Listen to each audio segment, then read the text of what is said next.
Mishra sir mining class में स्वागत है। आपकी जो मिश्रा सर माइनिंग क्लास की जो यूट्यूब चैनल है उसको लाइक कीजिए, सब्सक्राइब कीजिए। नए कैंडिडेट हैं तो बेल आइकन को दबाइए ताकि कोई भी वीडियो अपलोड होने पर उसकी नोटिफिकेशन आप तक पहुंच जाए। अपने फ्रेंड्स के बीच में शेयर कीजिए ताकि जो डीजीएमएस के एग्जाम होने वाले हैं उसमें उनको बेनिफिट हो सके, उसकी प्रिपरेशन अच्छे से कर सके। साथ ही गेट की एग्जाम या डिफरेंट सब्सिडीज में जो कोल और नॉन कोल कंपनीज में जो एग्जाम होने वाले हैं उसकी एग्जाम को पास करके अपने जॉब को सिक्योर सके या प्रमोशन पा सकें। फ्रेंड्स, चलिए वेंटिलेशन जो सब्जेक्ट थी आपकी उसकी 60 नंबर तक की वीडियो को आप अपलोड करवा चुके थे। आज की वीडियो में आप 61 के आगे के क्वेश्चन को सॉल्व करने वाले हैं। फ्रेंड्स, चलिए फ्रेंड्स पढ़ते हैं। आपके सामने स्क्रीन पर दिख रही होगी 61 नंबर की question. The following sample was taken in the return of a suspicious fire area, comma, find out the Grams ratio to understand the status. CO2 3.5%, O2 13.36%, N2 81.45%, CO 0.09%, CH4 यहां पर होनी चाहिए, CH4 1.6%. The combination of intake air is assumed to be O2 20.93%, N2 79.04% and CO2 0.03%. Friends, option के आने के पहले हम लोग समझ लेते हैं प्रश्न का मतलब क्या कहता है। एक following sample was taken in the return of A suspicious fire area. Suspicious fire area वाली जो रिटर्न है उसमें हम लोग एयर का सैंपल लिए हुए हैं और उस सैंपल को टेस्ट करने के बाद आपको कह रहा है कि जो गैसेस का परसेंटेज इसमें दिए हुए हैं, CO2 दिया हुआ है, carbon dioxide 3.5%, O2 13.36%, N2 81.45%, CO 0.9% और CH4 यहां पर है 1.6%। इससे आपको निकालना है ग्राम्स रेशियो। ग्राम्स रेशियो क्या होता है फ्रेंड्स, वो आपको बता रहा हूं मैं। और जो इनटेक एयर में जो है उसको एज्यूम करना है कि जो गैसेस की कॉम्बिनेशन है वो O2 है 20.93%, N2 है 79.04% और CO2 है 0.03%। तो ये इनटेक एयर वेयर की कॉम्बिनेशन दी हुई है गैसेस की। तो यहां पर आपको ग्राम्स रेशियो क्या होता है आपको याद रखना होगा फ्रेंड्स कि ग्राम्स रेशियो होती क्या है। ग्राम्स रेशियो जो है इसकी फॉर्मूला जो है CO produced divided by O2 consumed, ये इसकी फॉर्मूला है। इसको आपको याद रखना है। CO प्रोड्यूस, CO आग लगने पर ही उत्पन्न होती है, वो कितनी प्रोड्यूस्ड हो रही है उसको डिवाइड करना है आपको O2 कंज्यूम्ड से।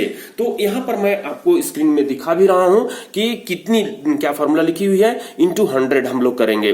तो CO प्रोड्यूस्ड आप देख रहे हैं कि 0.09 है, इंटू 100 हम लोग कर दिए, डिवाइडेड बाई इनटेक में CO प्रोड्यूस्ड आपको O2 कंज्यूम्ड निकालना है। तो O2 आपको इनटेक में कितनी थी, O2 20.93% थी और रिटर्न में कितनी मिल रही है, रिटर्न में 13.36 मिल रही है। उसको आप माइनस कर दीजिए तो ये माइनस करने पर 7.57 आया और इसको मल्टीप्लाई करने पर 100 से 0.09 जो आपकी CO मिली है परसेंटेज में, ये जो CO मिली है 0.09 उसको 100 से मल्टीप्लाई कीजिएगा तो 9 आएगा। 9 को 7.57 से डिवाइड कीजिएगा 1.1 आएगा।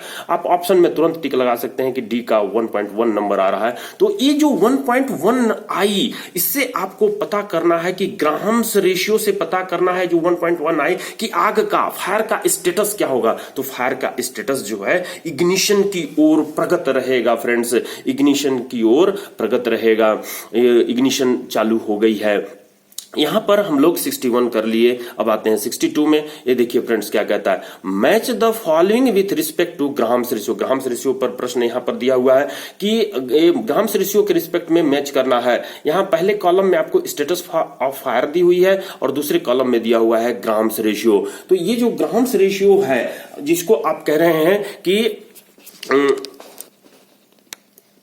जिसको कह रहे हैं आप ग्राम्स रेशियो है, स्टेटस ऑफ फायर जिसको आप कह रहे हैं कि ए नंबर में एक्टिव फायर, बी नंबर में necessary for checkup, C number में existence of fire, D number में spontaneous heating approaches active fire और ई नंबर में नॉर्मल। तो ये ग्राम्स रेशियो दिया हुआ है। 1 नंबर में 2.0, 2 नंबर में 1.0, 3 नंबर में 0.4, 4 नंबर में 0.5, 5 नंबर में आपको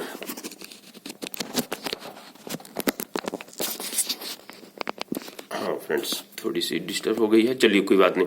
तो आ गई आपकी स्क्रीन से, आपको दिखाई दे रही होगी। तो हम लोग जो है यहाँ पर बात कर रहे हैं कि ये जो टेबल दी हुई है जिसमें ग्राम्स रेशियो आपको दिखाई दे रहे हैं, ये 0.5 से जब नीचे रहती है 0.4, तो यहां पर जो है आपकी कहते हैं कि नॉर्मल है। 0.4 है तो नॉर्मल कहलाती है। तो ई का 3 नंबर देखिए, ई का 3 नंबर में ए और बी जो है वो मिल रही है और ई मिल रही है। तो इन्हीं में से कोई होगी एक ठो। ई का 3 आपने कर लिया, 0.4 जो कि नॉर्मल रहती है। अब यहां पर देखिए 0.5 जो कि कहता है कि नेसेसरी फॉर चेकअप जो है जरूरी रहती है, नेसेसरी जो हम लोग कहते हैं। तो यहां पर आपकी नॉर्मल कंडीशन हम लोग कहते हैं 0. जो है नॉर्मल कंडीशन हम लोग कहते हैं 0.5 को। तो 0.5 जो हो गई नॉर्मल कंडीशन हो गई। ये ई का हम लोग कह दिए हैं नॉर्मल कंडीशन 0.4। अब यहां पर नेसेसरी फॉर चेकअप 0.5 हो जाएगी ये वाली। बी का 4, तो बी का 4 किस में है? बी का 4 देखिए ये सब में पूरे में है, तो यहाँ पर ई वाले में नहीं है। तो यानी कि यहाँ पर आपकी मैच कर रही है बी का 4 ये दोनों में ए और बी की संभावना हो रही है। अब ए बी पर फोकस करना है। उसी तरह से अब आप आते हैं 1% में ये जो है आपकी एक्टिव फायर जिसको हम लोग कहते हैं, एक्टिव फायर जो कहते हैं वो 2% को कहते हैं एक्टिव फायर को। एक्टिव फायर 2% हो गई। तो ए का 1 दोनों में इसमें है। बी का 4 दोनों है। अब सी को चेक करना। बी का 4 यानी कि नेसेसरी फॉर चेकअप। बी का 4 0.5 जो कि नेसेसरी फॉर चेकअप कह रहा है, नेसेसरी फॉर चेकअप कह रहा है। तो बी का 4 हो गई। और सी का देखना है, तो सी का जो है यानी कि एग्जिस्टेंस ऑफ फायर जो है वो 3% पर होता है। तो आप 3% को चेक लगा सकते हैं। तो इस तरह से बी नंबर जो सीरीज है वो मैच कर रही है, उस बी नंबर को टिक लगाते हुए आप आगे की ओर बढ़िएगा फ्रेंड्स। अब नेक्स्ट प्रश्न में आते हैं। इसको याद रखना है कि अपना 0.4% जो रहती है वो नॉर्मल रहती है। 0.5 जो होती है नेसेसरी फॉर चेकअप हो जाएगी। 1% जो होती है वो आपकी क्या कहलाएगी? Spontaneous heating approaching active fire. Spontaneous heating approaching active fire 1%। और जो आपकी 1% हो गई। अब आप 2% पर ध्यान देते हैं, तो 2% जो है आपको क्या कहलाती है? एक्टिव फायर कहलाती है। तो ये जो है आप ए का 1 एक्टिव फायर कह रहे हैं। और तो इस तरह से आप याद कर चुके कि एग्जिस्टेंस ऑफ फायर 3% होती है, 2% जो है एक्टिव फायर कहलाती है, और 1% जो है अप्रोचिंग एक्टिव फायर कहलाती है। Spontaneous heating approaching active fire. अब नेक्स्ट प्रश्न में आते हैं। ये क्वेश्चन नंबर 63 है, जिसको आप कह रहे हैं क्या? पढ़ते हैं friends. Which of the following statements is are correct? इसमें से कौन सा स्टेटमेंट करेक्ट है? स्टेटमेंट ए क्या कहता है? The air circulated by a fan can be varied by changing the fan speed. मतलब कि फैन की जो स्पीड है उसको बदल करके आप फैन की जो हवा सर्कुलेट हो रही है उसको बदल सकते हैं। तो यहाँ पर आपको फैन की स्पीड बदलने की जरूरत नहीं है फ्रेंड्स।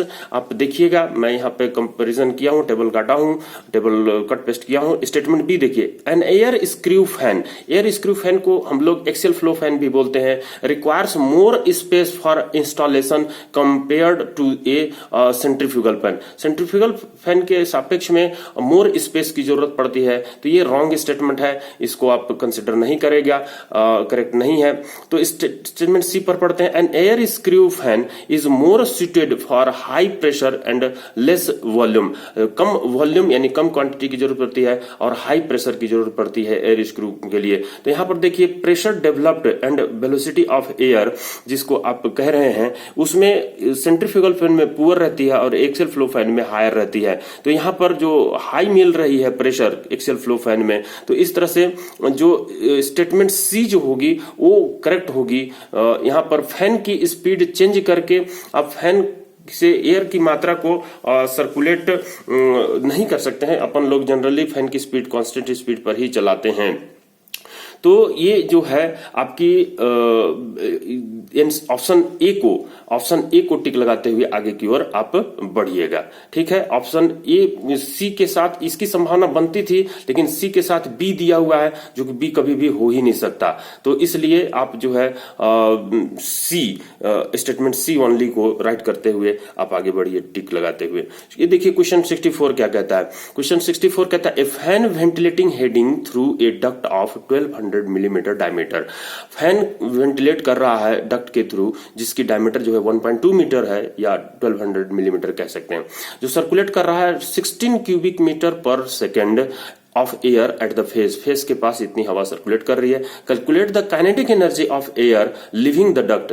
जो डक्ट लिव कर रहा है, छोड़ रहा है काइनेटिक एनर्जी को, उसको कैलकुलेट करने के लिए कह रहा है। Density of air to be assumed equal to 1.2 kg per cubic metre. हवा की डेंसिटी दी हुई है 1.2 kg पर क्यूबिक मीटर। तो यहां पर जो ऑप्शन आने के पहले आप देखिए जो मैं फॉर्मूला रखा हूं, जो पाइप एयर है वो पाइप एयर क्रॉस सेक्शन जो होगी, पाइप का जो एयर का क्रॉस सेक्शन होगी वो क्या होगी, जिसको हम लोग क्रॉस सेक्शन की बात करते हैं, एरिया की बात करते हैं, तो हम लोग पाई डी स्क्वायर बाई 4 कहते हैं, या पाई आर स्क्वायर भी कहते हैं। R the radius, d is the diameter, तो पाई डी स्क्वायर बाई 4 कहते हैं। इससे हम लोग कैलकुलेट करेंगे। पाई की वैल्यू 3.14 होती है। डी डायमीटर यहाँ पर 1200 दी हुई है, उसको मीटर में चेंज कर देते हैं, 1.2 कर देते हैं। और स्क्वायर है फ्रेंड्स, ये ध्यान रखिएगा कि ये स्क्वायर है, मैं सब सुपर स्क्रिप्ट नहीं कर पाया हूं, तो ये स्क्वायर है। तो 1.2 का स्क्वायर कीजिएगा तो 12 144 होता है। 144 को आप 1.44 को 3.14 से मल्टीप्लाई कीजिएगा और 4 से डिवाइड कीजिएगा, जो कि 1.1304 स्क्वायर मीटर आ रही है। किसकी? जो डक्ट की क्रॉस सेक्शनल एरिया हो गई, वो निकल गई। अब एयर वेलोसिटी आपको फार्मूला आपको याद रखना होगा कि एयर वेलोसिटी बराबर Q बाई ए होती है, क्योंकि क्वांटिटी बराबर एरिया इंटू वेलोसिटी होती है। और आप वेलोसिटी यानी मीटर में से मेजर करते हैं। यहां वेलोसिटी आपको निकालने के लिए Q बाई ए करना होगा। क्वांटिटी आपको 16 क्यूबिक मीटर पर सेकंड दी हुई है, तो 16 बाई ये जो आपने एरिया निकाला है क्रॉस सेक्शन एरिया, उसको डिवाइड कीजिएगा तो 14.154 आ रही है। एयर वेलोसिटी आपने निकाल लिया।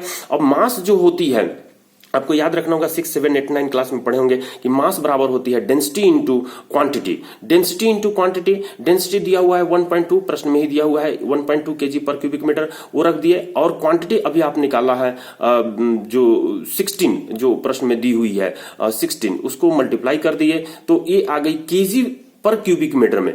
लेकिन केजी पर क्यूबिक मीटर में आपको नहीं निकालना है, जो आपको निकालना है sorry kg per cubic metre into cubic metre per second.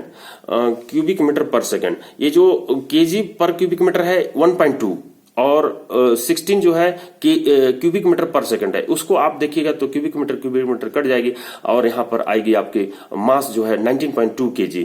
तो 19.2 kg आ गई मास जो आपकी हवा फ्लो हो रही है उसकी। अब यहां पर काइनेटिक एनर्जी बराबर जो होती है वो आप हाफ mv स्क्वायर, आप 11th में 9th में पढ़े हुए हैं, उसमें हाफ mv स्क्वायर, वो हाफ mv स्क्वायर में हाफ m मास निकाला है 19.2 और v वेलोसिटी आप निकाला 14.154, उसको कैलकुलेट कीजिएगा तो आएगी 1932.22 जूल, जो कि काइनेटिक एनर्जी की यूनिट होती है।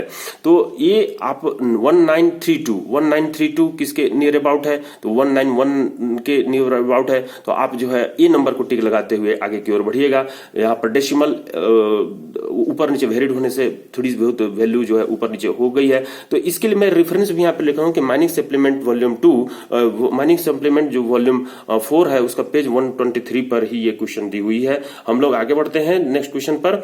आपने निकाल लिया कि कैसे जो है काइनेटिक एनर्जी निकलती है। क्वेश्चन नंबर 65 क्या कहता है? क्वेश्चन नंबर 65 देखिए कह रहा है मैच द फॉलोइंग। मैच करना है, टेबल 1 दिया हुआ है, टेबल 2 दिया हुआ है, यहाँ इफिशियंसी दी हुई है और यहाँ पर जो है एक्सप्रेस्ड किया हुआ है इफिशियंसी को। तो ये नंबर में मैनोमेट्रिक इफिशियंसी है। जो इंक्लाइंड मैनोमीटर हम लोग प्रेशर मेजरमेंट के लिए करते हैं, प्रेशर ड्रॉप मेजरमेंट के लिए करते हैं अंडरग्राउंड माइंस में, वो मैनोमेट्रिक इफिशियंसी दिया हुआ है, जिसमें ऑप्शंस A1 2 3 4 दिए हुए हैं। हाइड्रोलिक इफिशियंसी दिया हुआ है, इंपेलर इफिशियंसी दिया हुआ है, ओवरऑल इफिशियंसी दिया हुआ है फ्रेंड्स। तो यहां पर जो आपकी ये जो रेशियो ऑफ मैनोमेट्रिक एफिशिएंसी जो होती है वो क्या होती है, ratio of actual total head to the theoretical और यूलर्स हेड। इसकी रेफरेंस मैं आपको आगे दे रहा हूं। मैनोमेट्रिक एफिशिएंसी जो होती है वो एक्चुअल टोटल हेड और थ्योरेटिकल या यूलर्स हेड के, जो थ्योरेटिकल हेड होती है वो यूलर्स हेड ही कहलाती है, उसका रेशियो ही मैनोमेट्रिक एफिशिएंसी कहलाता है। अब यहां पर जो आपकी हाइड्रोलिक एफिशिएंसी है, हाइड्रोलिक एफिशिएंसी को हम लोग कहते हैं कि ratio of the available total head, जो अवेलेबल टोटल हेड है उसको आप इनपुट हेड से डिवाइड करते हैं, जो कि उनकी रेशियो ही कहलाती है हाइड्रोलिक एफिशिएंसी। तो अवेलेबल टोटल हेड याद रखिएगा डिवाइडेड बाय इनपुट हेड, वो कहलाती है हाइड्रोलिक एफिशिएंसी। और इंपेलर इफिशिएंसी जो कि शाफ्ट से कनेक्टेड होती है, इंपेलर इफिशिएंसी की जब बात करते हैं तो यहां पर एयर पावर बटे में शाफ्ट पावर, शाफ्ट से कनेक्टेड होती है, एयर पावर बटे में शाफ्ट पावर, तो सी का 4 हो जाएगा। अब ओवरऑल इफिशिएंसी की जब बात करते हैं तो ओवरऑल इफिशिएंसी जो होती है, जो हम लोग पढ़ चुके हैं, air power divided by motor input power, ये ओवरऑल इफिशिएंसी कहलाती है। इसकी फार्मूला आप कुछ न्यूमेरिकल क्वेश्चन बनाते समय भी सॉल्व करते हैं फ्रेंड्स, डी के लिए, डी का 3 के लिए।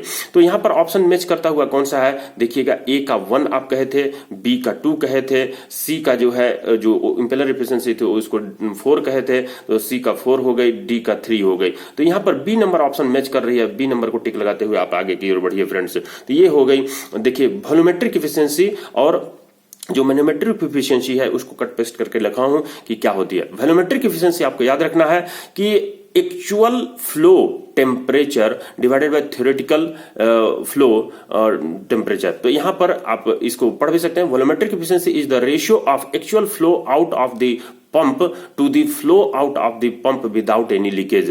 तो जो एक्चुअल फ्लो हो रही है वॉल्यूमेट्रिक एफिशिएंसी कहलाता है actual flow out of the pump. Pump से जो पंप यहां पर कह रहा है पानी के लिए, आप हवा के लिए इसको वॉल्यूमेट्रिक एफिशिएंसी ले सकते हैं। तो actual flow out of air to the flow out of the pump, जो एक्चुअल हो रही है और वो जो फ्लो हो रही आउट हो रही है पंप से विदाउट लीकेज के, तो उनका रेशियो ही कहलाता है, जिसको थ्योरेटिकल भी कहते हैं, उसको एक रेशियो कहलाता है वॉल्यूमेट्रिक एफिशिएंसी। और मैन्युफैक्चरिंग एफिशिएंसी की बात करते हैं तो मैन्युफैक्चरिंग एफिशिएंसी के बारे में कहते हैं the actual manufacturing head developed by the pump, जिसको एचएम से कर रहे हैं, is less than the theoretical head, जिसको यूलर हेड भी बोलते हैं, यूलर हेड थ्योरेटिकल हेड को भी कहते हैं। He represented the total hydraulic head loss in the flow through impeller, impeller के थ्रू जो टोटल हाइड्रोलिक लॉस होती है उसको इंडिकेट करता है। This losses include fluid frictional losses in the blade passage, circulating flow between the blades due to infinite number of the blades. तो ये manufacturing efficiency हो गई जो एच की बात कर रहे हैं। तो ये आप समझ चुके हैं कि मैन्युफैक्चरिंग एफिशिएंसी क्या होती है, जिसको आप टिक लगाते हुए इन को कर चुके हैं बी नंबर को। अब यहां पर देखिए 66 क्या कहता है, आइडेंटिफाई द करेक्ट स्टेटमेंट। ये सही स्टेटमेंट को आइडेंटिफाई करना with respect to the homotropal ventilation system. जो पिछली वीडियो थी उसमें मैं होमोट्रोपल एंटीट्रोपल वेंटिलेशन सिस्टम को समझा चुका हूं। होमोट्रोपल वेंटिलेशन सिस्टम जब कोल्ड फ्लो का डायरेक्शन और एयर फ्लो का डायरेक्शन सेम होता है तो उसको होमोट्रोपल वेंटिलेशन सिस्टम कहा जाता है। स्टेटमेंट 1 पढ़ते हैं friends, the air flow and mineral move in opposite direction, तो ये गलत हो गई। Air flow and mineral move in same direction, तो ये सही हो गई, स्टेटमेंट 2 सही है।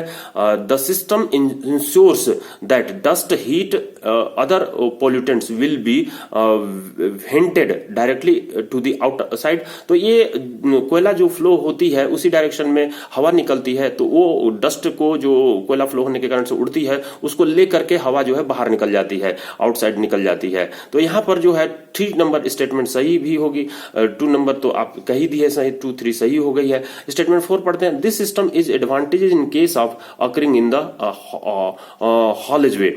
तो ये हॉलेज वे के लिए ये जो सिस्टम होती है बहुत ही एडवांटेज होते हैं। तो 2, 3, 4 दोनों सही, तीनों सही लग रही है। तो यहाँ पर स्टेटमेंट 2, 3, 4 ऑप्शन ई में दिया हुआ है, ई को टिक लगाते हुए आप आगे की ओर बढ़ सकते हैं फ्रेंड्स। अब यहाँ पर देखिए क्वेश्चन नंबर जो 67 है वो क्या कहता है, 2 स्प्लिट्स, 2 स्प्लिट्स दिए हुए हैं, मतलब कि 2 पैनल आपके माइंड के अंदर हैं, ए और बी, जिसका नाम है ए में 15 क्यूबिक मीटर पर सेकंड हवा फ्लो हो रही है, और बी में जो है 20 क्यूबिक मीटर पर सेकंड हवा फ्लो हो रही है with pressure drop of 500 pascal. इसमें जो प्रेशर ड्रॉप हो रही है वो 500 पास्कल हो रही है दोनों के क्रॉस में। The trunk airway consume trunk airway जो कंज्यूम कर रही है, जो आप मेन इनटेक कहते हैं, वो जो हवा खदान में घुसती है मेन इनटेक कहते हैं, ट्रंक एयरवे उसी को कहते हैं। Consume a pressure of 300 pascal, वो कंज्यूम कर ले रहा है 300 पास्कल, और इसके बीच में, इस पैनल के बीच में जो प्रेशर ड्रॉप हो रही है वो 500 पास्कल हो रही है।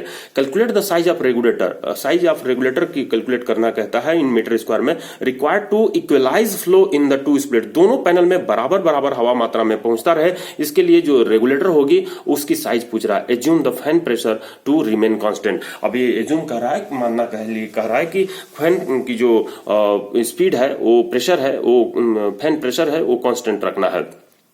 अब देखिए ऑप्शन में आने के पहले मैं ये सेम प्रश्न जो है, जो कर्मकर साहब की बुक है वॉल्यूम 4, उसकी कट पेस्ट करके रखा हूं। सेम प्रश्न इसी से उठा करके पूछा हुआ है प्रश्न फ्रेंड्स। इसके लिए एक पिक्चर आप डायग्राम कीजिए, ड्रॉ कीजिए, जिससे कि स्प्लिट ए में जो रेजिस्टेंसेस है उसको मैं दिखाया हूं, स्प्लिट बी में जो रेजिस्टेंसेस है उसको दिखाया हूं। स्प्लिट ए में जो हवा फ्लो हो रही है 15 cubic metre per second flow हो रही है, स्प्लिट बी में जो हवा फ्लो हो रही है 20 cubic metre per second flow हो रही है। अब दोनों के बीच में, स्प्लिट ए और स्प्लिट बी के बीच में, जो कि पैरेलल कनेक्टेड हो गए, जनरली पैरेलल ही कनेक्टेड रहते हैं फ्रेंड्स, याद रखिएगा, दो पैनल में जो हवा फ्लो होती है पैरेलल कनेक्टेड रहते हैं, तो ये पैरेलल कनेक्टेड है, जिसके बीच में जो प्रेशर डिफरेंस है वो 1500 पास्कल है। अब यहां पर देखिए जो मेन इनटेक और मेन रिटर्न है उसके बीच में, ट्रंक रोडवे के बीच में बोल चुका है कि 300 पास्कल है, क्या चीज, प्रेशर ड्रॉप। तो इसके और इसके बीच में 300 प्रेशर, ये टोटल जो प्रेशर आपकी कहिएगा तो इसके बीच में 300 थी, और ये जो है 500 है, तो टोटल जो है 800 पास्कल हो जाएगी। अब यहां पर आपको पास्कल और केजी पर मीटर स्क्वायर में रिलेशन याद रखना है कि 1 केजी पर मीटर स्क्वायर बराबर 10 पास्कल होता है, ये आप याद रखिएगा। 1 केजी पर मीटर स्क्वायर बराबर 10 पास्कल होता है, जिसके कारण से 300 पास्कल को मैं यहां पर लिख दिया हूं कि 30 केजी पर मीटर स्क्वायर रखना है, और 500 पास्कल को 50 केजी पर मीटर स्क्वायर रखना है। अब रेजिस्टेंस निकालने के लिए फॉर्मूला आपको याद होगा, P बराबर आर क्यू स्क्वायर।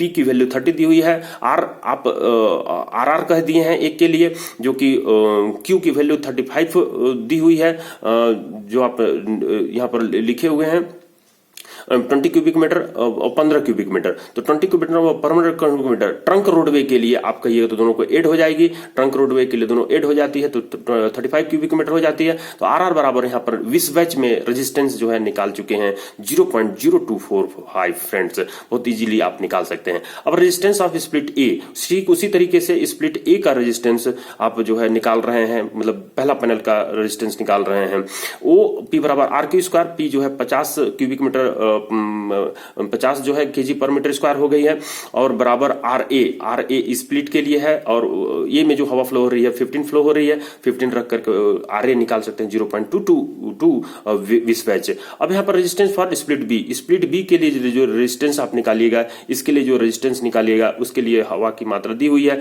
और आपको रेजिस्टेंस निकालना है कि ये रेजिस्टेंस कितनी है। तो यहाँ पर आप P बराबर आर क्यू स्क्वायर फॉर्मूला वही लगाते हुए फिर से सॉल्व कीजिएगा, तो आर बी बराबर 0.125 20 बैच आ चुकी है। अब यहां पर देखिए तीनों का रेजिस्टेंसेस आप निकाल चुके हैं, ट्रंक रोडवे का निकाल चुके हैं, स्प्लिट ए का निकाल चुके हैं, स्प्लिट बी का निकाल चुके हैं। अब यहां पर इक्वलाइजिंग कह रहा है, प्रश्न में ही कह रहा है कि इक्वलाइज करना है दोनों की क्वांटिटी को, दोनों पैनल में जो फ्लो हो रहा है, दोनों स्प्लिट में जो फ्लो हो रहा है, दोनों की इक्वलाइजिंग करना है। तो the resistance of split B जो होगी वो the resistance of split A के बराबर होगी। आपको ये चीज एकदम फंडा क्लियर करना है कि दोनों में अगर हवा बराबर मात्रा में चाहिए तो रेजिस्टेंस दोनों की बराबर होनी चाहिए। अब बराबर होनी चाहिए तो कितनी होनी चाहिए, एक की निकली हुई है आपकी 0.222 अधिक है, तो इसकी भी रेजिस्टेंस